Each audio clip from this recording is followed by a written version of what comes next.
This is Killer Innovations, a show about ideas, creativity, and how you can innovate.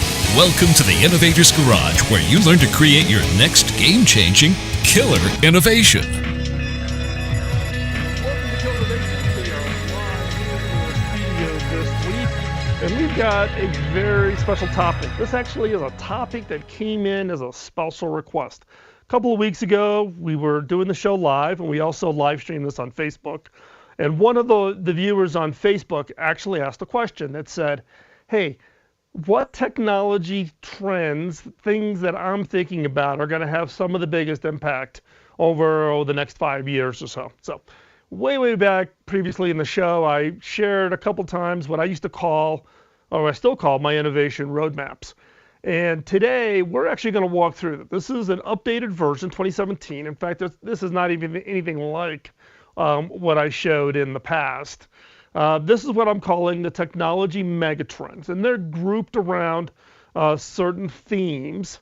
And this is just giving you an insight on how I look at what I call innovation timing, innovation dependencies, and ultimately the innovation roadmap. So don't worry. If you're watching live on video, you obviously can see me. You'll see the slides on the screen. If you're listening to this live on radio or as a podcast, when the show's all over and after the podcast posts, hop on over to call&nbsp.com, find this show in the list of all the shows, and you'll have an option to download a PDF of everything I'm sharing during the show today.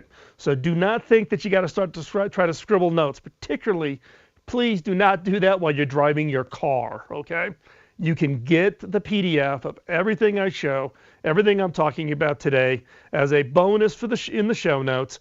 Just hop over to call&nbsp.com and you can get that. So let's go ahead and hop on in. So first off, why am I so focused on technologies? I look at exponential technologies that have a large scaling effect, where there's a doubling of performance, a halving of costs over a consistent time frame. Moore's law, double the number of transistors in a microprocessor every 18 to 24 months. And there's all kinds of these different laws on capacity of disk drives and cost of memory and those kinds of things. But when you look at these kinds of exponential technologies, they give way to what I call exponential ideas. They are triggering thoughts that if I go out 10 years with Moore's law, how big of a processor is this going to be, and what is it going to be able to do? That leads to what I call exponential innovations, combining the technologies and these exponential ideas into innovations. So backing up, if I'm going to be dependent on a technology 5 years from now that has some form of huge impact, when do I have to back up and start building and developing those innovations so that the timing hits? Sometimes it's patient. Maybe not the next generation of technology. You need 2 more generations of the technology in order for them to be to achieve what it is you want to achieve. And so, taking a look at that, then what I've prepared then are what I call this innovation roadmap. This shows you just a whole variety of different kinds of roadmaps that I use and that I have. Some of them you'll actually see and hear about in today's show. But these lay out what are some of those technologies and when do I think they're going to be ready to be included in some form of a game-changing innovation. Okay? So let's go ahead and hop on into the first one. So the first one is what I call catalyst and building blocks. And what do I mean by catalyst and building blocks? These are kind of fundamental technologies. So this would include things like fuel cells, power, batteries, those kinds of things. The distributed ledgers, so kind of think blockchain and those kinds of technology. And those kind of things are here today and going on. The other is coming up is things like nanomachines, printed electronics. If you've seen me present in the past, you've seen me talk about printed electronics. Lithium-Air Batteries, one that I'm really hoping for. Today, most of our electronics, your mobile phone, your laptop, even Tesla vehicles, are lithium-ion batteries. Lithium is a great new form of chemistry, but we need to work on more power density. Lithium-Air Batteries, for instance, is going to increase the total storage capacity. Electronic storage per cubic centimeter of material will see almost a 50% increase with lithium-air batteries. Lots of work going in. We'll talk about memristors and biological storage here a little bit more. Graphene and silicene, those are actually starting to be done in some very early stage semiconductor technologies, new kinds of materials. Micro Stirling engines. Stirling engines are ones that kind of recycle energy and drive much more efficiency. Micro Stirling engines are actually being used, for instance, in Africa for water purification. It's actually, it'll burn anything. It recycles the heat, so you get really, really great efficiency. This is actually something that I've been playing around with because of the work that we do with some of our nonprofits. Quantum computing is still coming. Metamaterials, high-powered wireless charging. Yes, some of the phone manufacturers have wireless charging today, but they are not ones that work over much greater distance, and there's a whole bunch of inherent challenges in that. And nano batteries. You saw some really micro small batteries. If you look at teardowns on some of the existing phones, these are nano batteries that will power nanotechnology, and we'll talk a little bit more about that here in a second. So that just gives you a little bit of insight of what I call catalyst or in the building blocks. Now, I could try to go through each one of these items on each one of these pages, and this show would go on for days. So I have to pick and choose a couple of them that I am most interested in. So what am I going to pick on this one is exponential storage. The amount of information we need to store, for instance, to feed artificial intelligence, to feed the desire and need to record and keep everything and all the video that we track, etc. So there's two fundamental exponential storage technologies that are on the brink. One is called Memristor, and the other one is biological. Memristor, which actually this rainbow colored diagram on this image here is the actual picture of a memristor. Memristor is literally nano memory storage that does not have a dependency on power, meaning it will keep its current memory in place even if you were to pull power from it, but it actually operates just as fast as any memory that you would put in a computer or cell phone or any other electronic device. This will transform how computers are designed, how phones are designed. With these kinds of technologies, you're going to see a fundamental shift in what is considered storage. With the kind of density that Memristor can make available, you literally can keep everything, every picture, every image, everything that you would ever want to keep around for your own use. So, Memristor. Next is biological.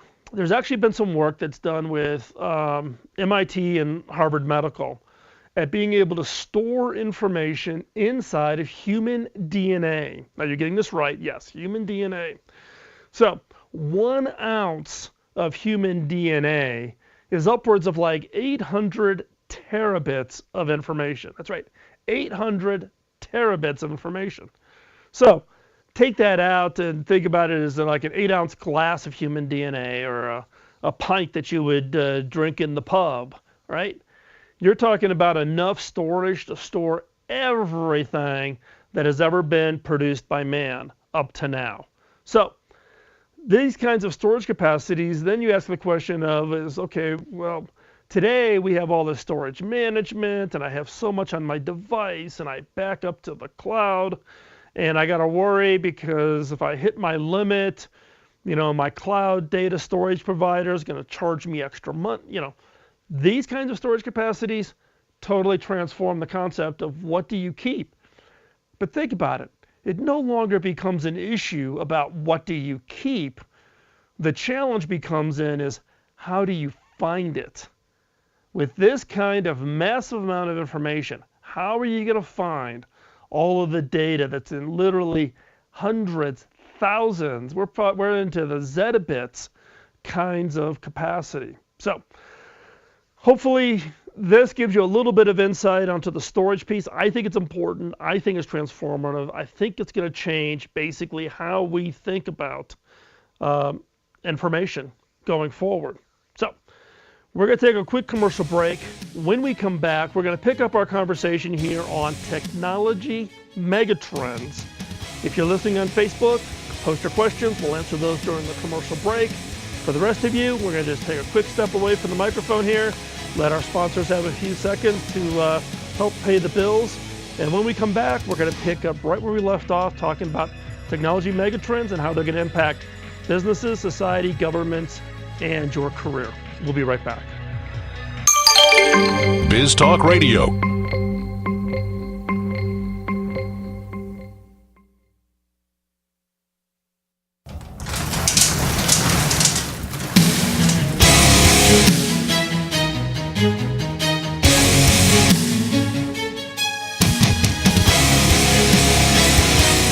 This is Killer Innovations, a show about ideas, creativity, and how you can innovate. Welcome to the Innovator's Garage, where you learn to create your next game-changing killer innovation. Welcome back to Killer Innovations, but before we hop back into the show, I just need to do a quick shout out for one of our sponsors, and that is Zoom. Zoom is the video collaboration technology that we use here in the studio to bring guests in and to keep the entire team working on the radio show all synchronized. I also use it in my day job as a CEO to stay connected to my team scattered around the world. If you haven't tried it, check it out. Zoom has made a free account available to you to try it out, allow you to collaborate with 50 people.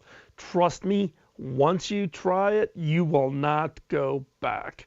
It is the easiest tool for you and your team and even outsiders to get access to you and collaborate with you. So check it out. It's over at killerinnovations.com/Zoom, and that's how you get your free account. So hop on over, try it out, and I'd love to hear. So let's continue on in our conversation about technology megatrends. And let's pick it up. We talked a little bit last time about things like foundational, basic technologies. Today, this next segment, we're going to talk about perspective technologies. These are perceptives from the standpoint of helping you be context aware on what's going on, assistive technologies, those kinds of things. So let's take a deeper look at this particular slide segment, which is talking about things like machine learning, context-aware computing, those kinds of things. And they give you a pretty wide range. One of the ones on here that I spend a fair amount of time thinking about is cognitive computing. How is that going to play out? How is that going to change computing architectures? The role kind of leading into what is really the whole opportunity for artificial intelligence. The other one that's going to come in here in 17, it's already playing in a little bit, which is audio in-ear wearables. We have those people think, okay, they're earphones or they're the AirPods from Apple. What we're talking about here is actually having assistive technologies literally being able to whisper in your ear things like facial recognition of a person at a party or an event, and then having it actually whisper in your ear who that person is, when the last time you talked to them, those kinds of things. There's a lot of work, one here is talking about bio-inspired cybersecurity. Cybersecurity, huge industry, very rapidly growing, trying to build up defense. One is the bio-inspired. So think about it from the standpoint, if you got an infection, what's the role of the white blood cells attacking it, the role of antibiotics,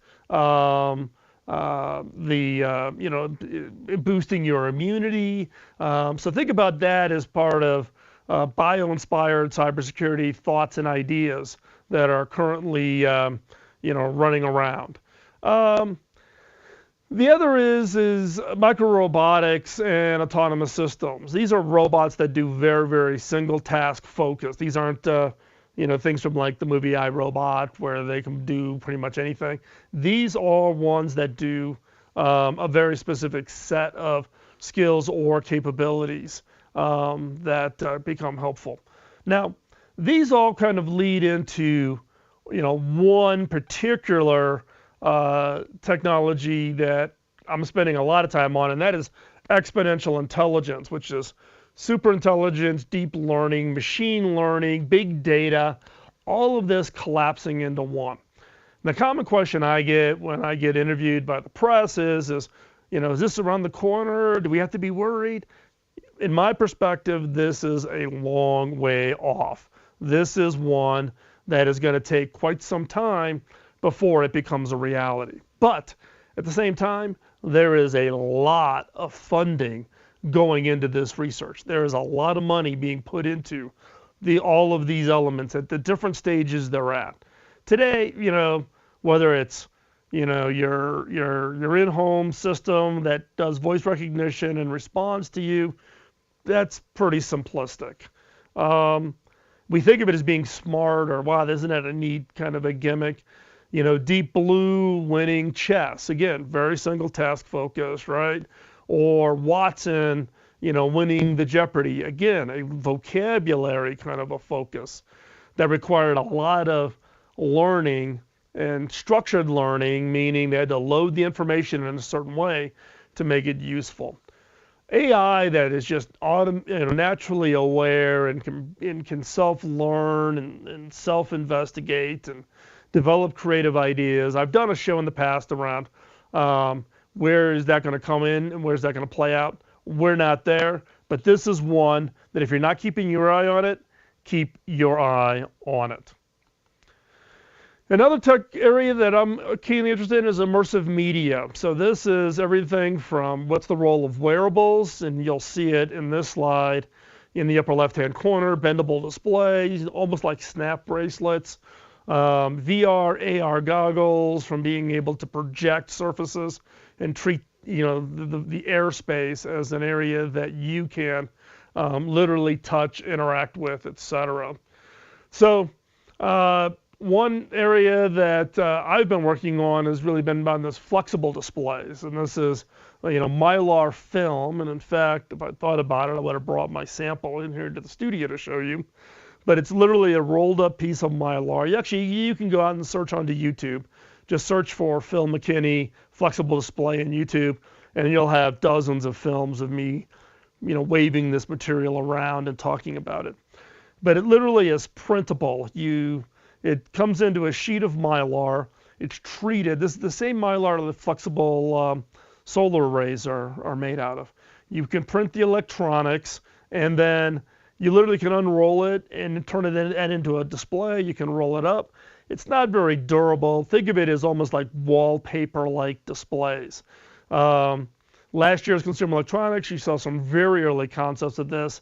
Stuff that I've been working with has been in progress for almost a decade now. So some of these technologies are taking a very, very long time to come around. But one that I think is going to be transformative, especially when you think about things like digital advertising and billboards, where you can literally just paste this up. Think about if you put it on the walls in your office or in your house, artwork and two-way interactive. So any surface for a relatively low cost can now be a fully interactive kinds of surface areas. As we look further out in the timeline, getting into 2020, 2021, 8K displays. We just got 4K, and we're coming out with 8K. 8K is going to emerge in Japan first. It'll be there in time for the 2020 Olympics in Japan. That's what's driving it, is work by Japanese television manufacturers, Japanese government, tied to technologies around the Olympics there. So keep an eye on that. Things like light field displays and all kinds of things that are coming. Immersive media, things that you're going to be able to take advantage of, going to play an important role and could lead you to the next idea for your next great product. So don't go anywhere. When we come back, we're going to pick up our conversation talking about technology megatrends. We're going to take a quick commercial break. Don't go anywhere. We'll be right back.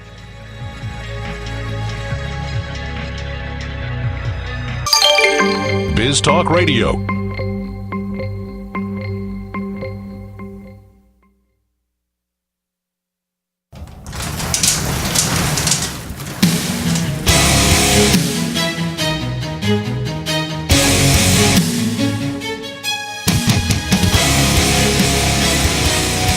This is Killer Innovations, a show about ideas, creativity, and how you can innovate. Welcome to the Innovator's Garage, where you learn to create your next game-changing killer innovation. Welcome back to the show. I'm your host, Phil McKinney. Before we hop back into the show, I want to give a quick shout out of thanks to one of our sponsors, that being HP. HP joined the show as a sponsor a number of months ago and has been helping to re-outfit this studio. And we actually have a new studio that's also under construction to support more shows, more podcasts. So stay tuned. More announcements coming from the Innovators Network, where we have now joined forces with other podcasters in the innovation space. And HP has come alongside and has become a partner for that effort by sponsoring this show and also providing the technologies. We have, for instance, a new HP Z2 workstation that's running the show today. We also have HP slices that actually run Zoom when we have guests in the show, etc. So check it out. Also, given the most recent activities around security, one area that HP has keenly focused in on is improving the security of your information, the privacy of your information on the devices that you purchase.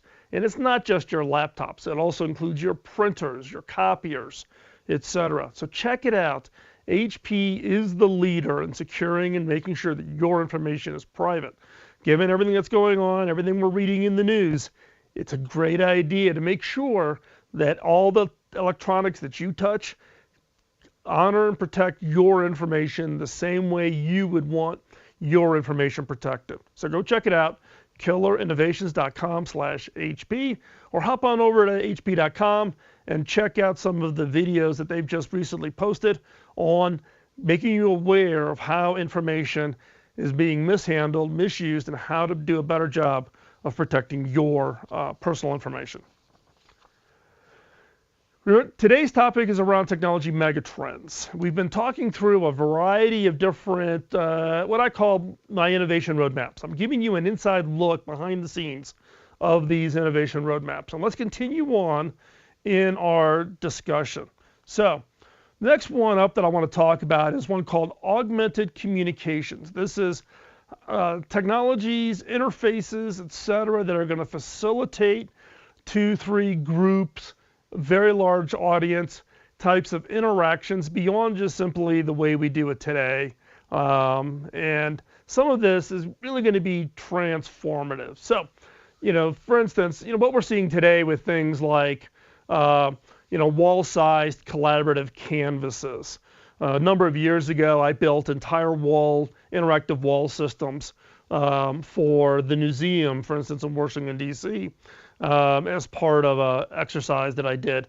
My original major was architecture, as many of you know, so this was kind of the ability to bring my design side of an architect and my technology side as a CTO for Hewlett-Packard, and to put those together. But we've got a lot of other technologies like haptic interfaces. These are kind of the shake, vibrate, push back on you kinds of interfaces in an attempt to try to make you feel like you're not just pushing on glass or just having, very simple interactions, but something that actually gives you some form of sensory feedback as part of this. We have Telepresence Robots. I remember at the TED conference, I'm going to think this was 2 years ago, it might have been 3 years ago, but it was, Robot came up on stage to present during the main TED conference in Vancouver, and it was Snowden from Russia. So he's still in Russia, but he's there as in a robot form with a big screen showing his face, and allowed him to have the experience of being at TED. And what I really found interesting is after he made his appearance, he stayed active in the robot, walking during the breaks, walking out amongst the crowds, standing around having conversations, even though he was in some secret location in Russia.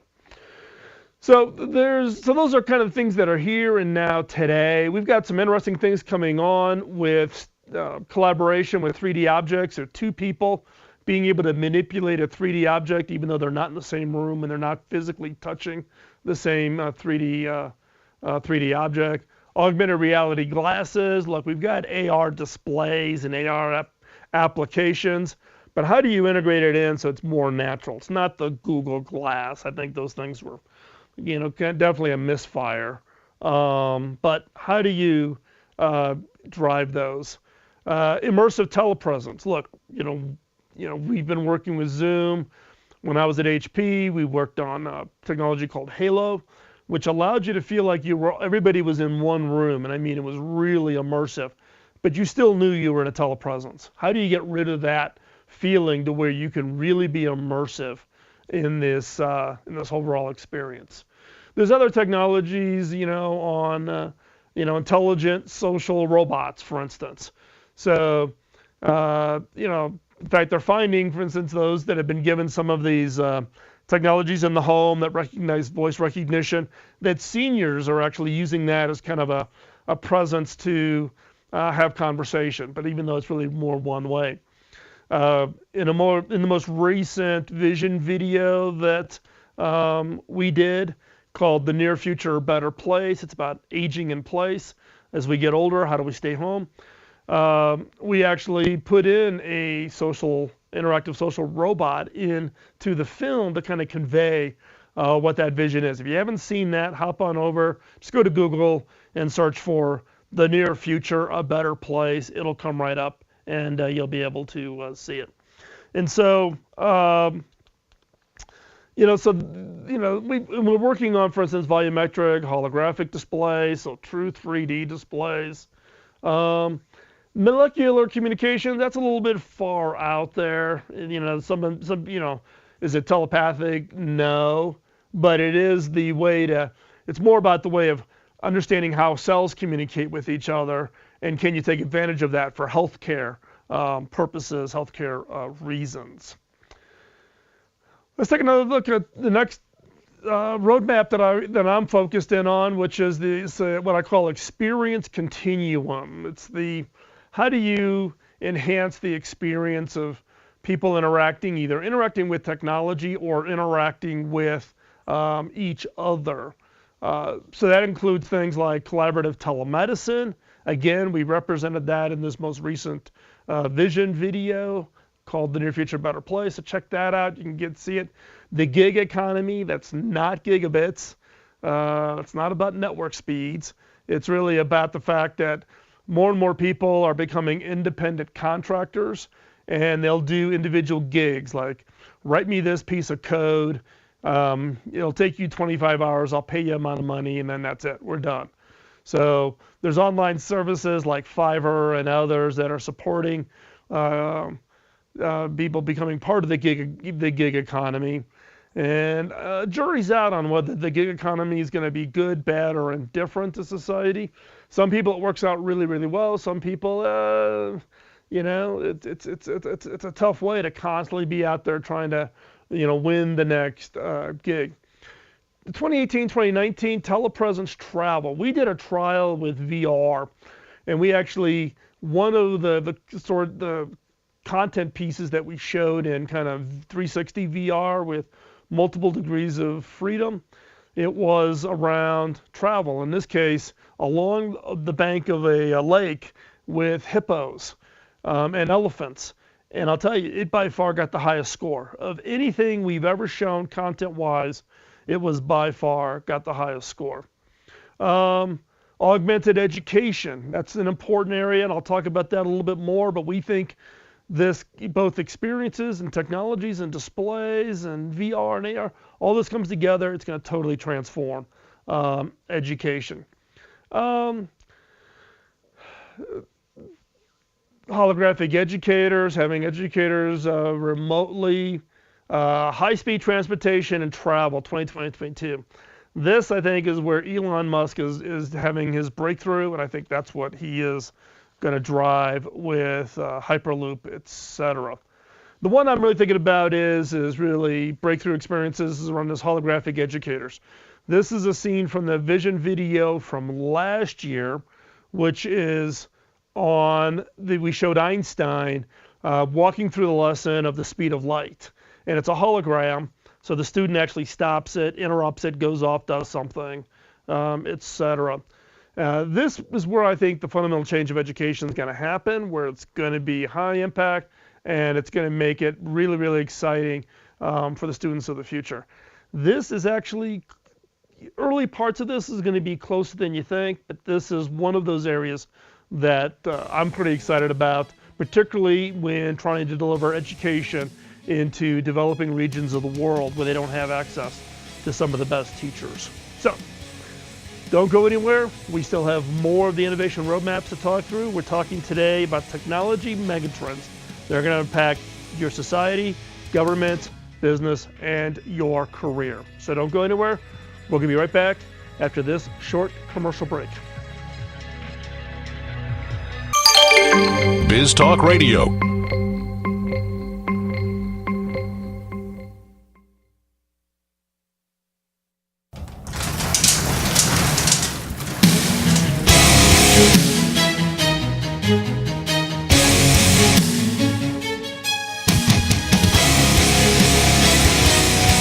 This is Killer Innovations, a show about ideas, creativity, and how you can innovate. Welcome to the Innovator's Garage, where you learn to create your next game-changing killer innovation. Welcome back. Today's topic, we're talking about technology megatrends. I've got a couple more that I'm going to whip through here really quick here at the end as we wrap up today's show. So the next one I want to talk about is really around what I call longer, better lives. This is really around the technologies that are going to help us live longer, live more independently, etc. We've already seen some of the things such as some early work in what we call genome-matched treatments. So this is, rather than developing drugs and pharmacies and treatments and those kinds of things for a broad population, they actually map your genome and then give you I don't want to call it a cure, but a fix or an attempt to try to help your whatever challenges you're having with something that's specifically matched to your genome.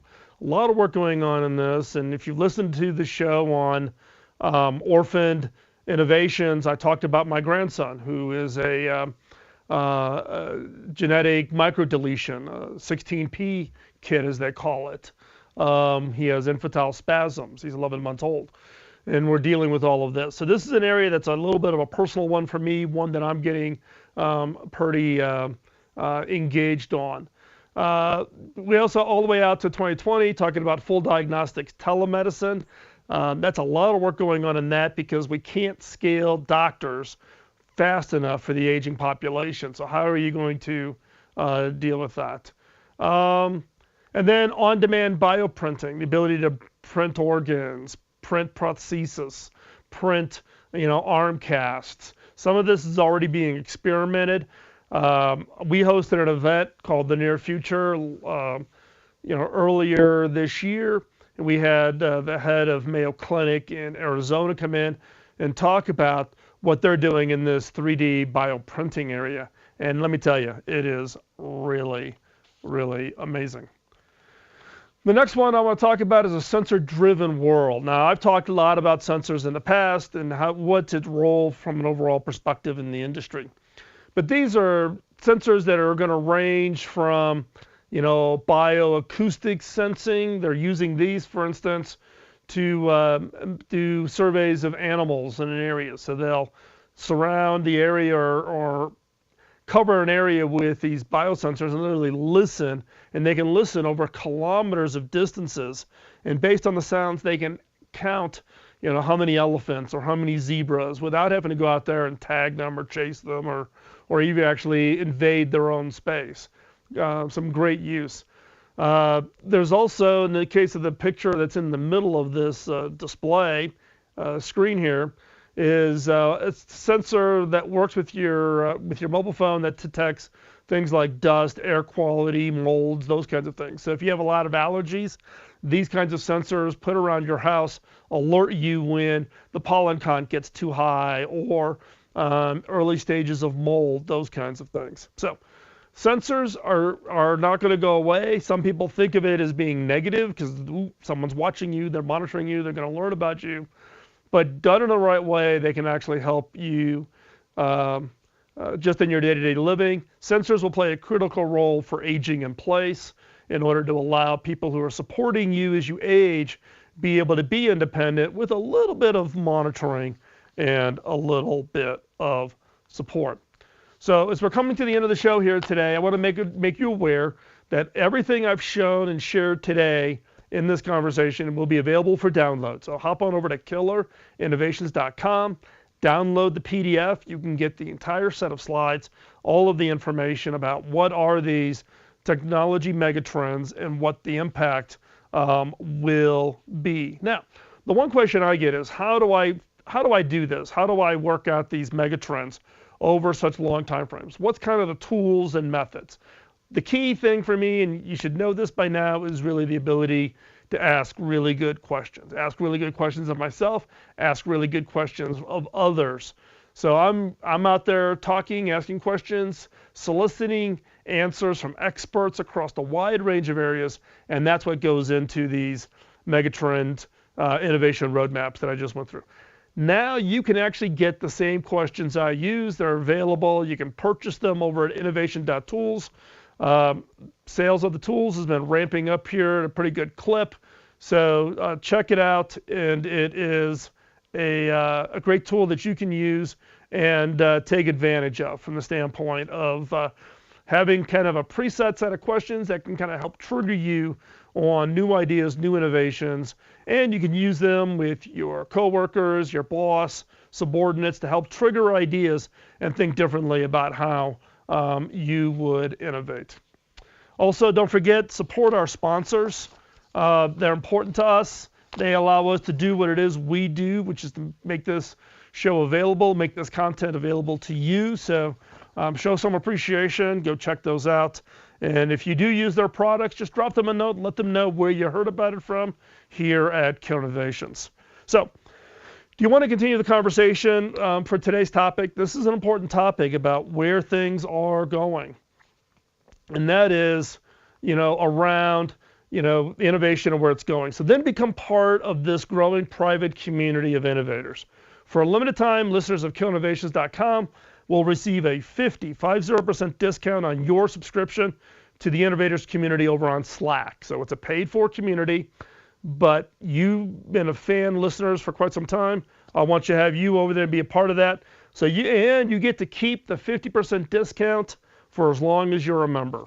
So get in now, get in at a listener's price, and you can take advantage of it. Check it out over at innovators.community. Again, check it out over at theinnovators.community. The show notes, including links referenced, and the bonus material, which is the PDF of all the slides I showed today, can be found over at killinnovations.com. This is produced at the Innovator Studio here in Northern Colorado. Syndication is handled by BizTalk Radio. You can find all 13 years of the archive over at killinnovations.com. The 100 most recent episodes you can get on iTunes, Google. We're now on iHeartRadio. We're in a lot of places. If you have any topics or feedbacks on the future shows, future episodes, send them to us over at feedback@killinnovations.com. As a final note, do not let the innovation antibodies, those critics of your ideas, get you down. Take your ideas, turn them into innovation that will have impact. And here's my challenge for you. You've taken the time to listen to this show. I greatly appreciate it. You are committed to the innovation game. Go out and change the world. And we'll talk to you next week. Bye-bye.